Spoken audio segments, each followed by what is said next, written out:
32. The Noble Stag.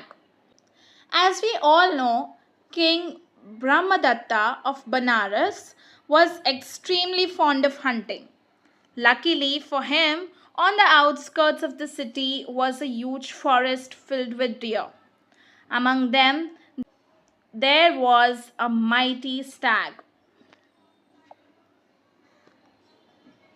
One fine day, the king had gone hunting with his courtiers. He told his courtiers, "If you allow even a single deer to escape, I will punish you severely." So the courtiers formed a tight circle from which no deer could escape. Then they began to beat their sticks on the ground to frighten the deer, hiding in the bushes and to make them run. The only way out of their circle was through a small clearing, where the king stood ready with his bow and arrows. The courtiers were beating their sticks on the ground and shouting when suddenly a stag leapt out of a thicket.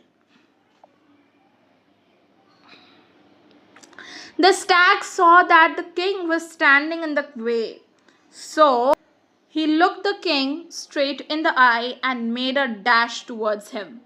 The king was taken aback and shot an arrow towards the stag hurriedly.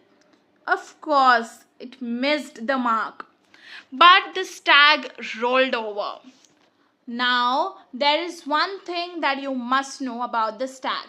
It has excellent instincts and is extremely good at dodging arrows, whether shot from the back, front, or even the top. If an arrow is aimed at its belly, it pretends to roll over and then jumps up and runs once the danger has passed. So, when the stag rolled over, the king thought that his arrow has found its mark. He lowered his bow and began to walk towards the stag. But the stag suddenly jumped up and shot past the men. When the courtiers realized that the king had been mistaken, they started to laugh. Now the king thought himself to be an excellent marksman and could not bear the taunts of his men. He grabbed his sword and set off in the forest in order to catch the stag. He chased the stag for quite a while and covered a long distance.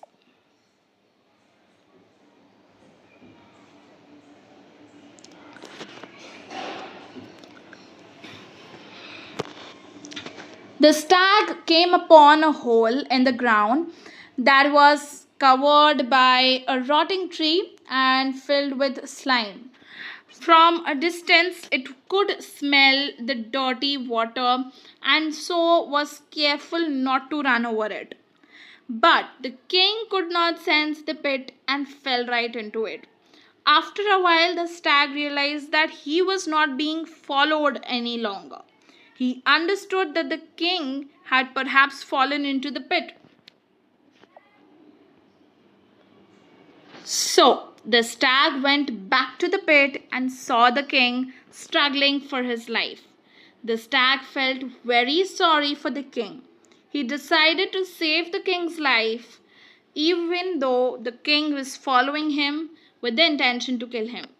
The stag told the king not to worry and to be brave for a while longer. He then caught a huge rock with his hind legs and lowered himself into the pit. The king caught hold of his neck and the stag climbed out the level ground and carried the king to safety. The king thanked the noble stag again and again and asked him to return him to Banaras, where he could have anything and everything he wanted. But the stag did not want anything in return for his help. He just requested the king to rule wisely and well and be kind to animals. Then the noble stag disappeared into the forest. King Brahmadatta then vowed not to hunt or hurt any animal.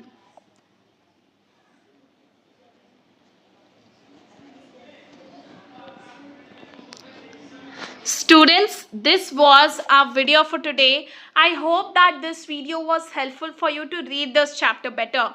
If it was, don't forget to hit the like button, subscribe to our channel for more such chapter reading videos, and I'll meet you in the next chapter reading. Bye.